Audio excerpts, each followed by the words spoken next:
Mattel's new robot is a pet dinosaur that won't try to eat you. Since dinosaurs went extinct 66 million years ago, we've never experienced them as living, breathing animals. We can look at their bones in a museum, or we can watch recreations of them in films like this summer's Jurassic World, Fallen Kingdom. But both those options lack that visceral feel you get from seeing a real creature in a zoo. Though it's unlikely you'll ever live long enough to see a dinosaur in the flesh, you can still pretend to have one as a pet, thanks to Mattel's new Alpha Training Blue robot. She roars, coos and even responds to your commands like her movie inspiration, but is far less deadly. The Blue robot stands more than a foot tall and is a pretty complicated piece of electronics. Thankfully you're not expected to put her together like the Kamigami dinosaurs Mattel introduced earlier this year. She's impressively constructed, with 7 hobby-grade motors inside and more points of articulation than designer Michael Cadile can count. He's the same engineer who brought us the smoke-spewing. She has 7 training levels, with the first few focused on basic commands like looking up and down and turning left and right. To teach Blue a trick, you press the clicker a number of times and then move the controller in a certain way.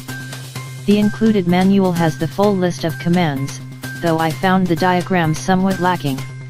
Do I need to wave the controller wildly in that direction, or will a slider motion do?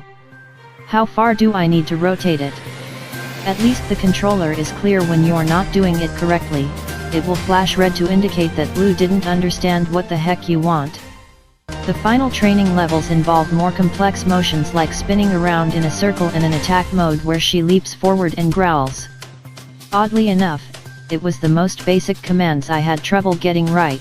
Blue doesn't always seem to understand when I turn the controller right that she's supposed to face right. If you perform the movements correctly and even if she wasn't always responsive, it still only took about an hour to get Blue to level 7. That's actually 2 sessions with the dinosaur, as the lithium-ion battery runs for about 35 minutes and takes as much time to charge. Annoyingly, to power her up you need to unscrew a plate on her underside and insert a proprietary plug. To make matters worse, if the plate isn't sealed up, Blue won't run.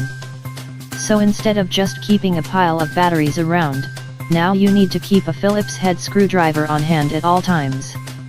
And the plate can be tricky to put back in, so this isn't a quick unplug and go type of toy. At least the controller uses a standard micro USB port to charge. MW News. Please subscribe my channel. Thanks for watching.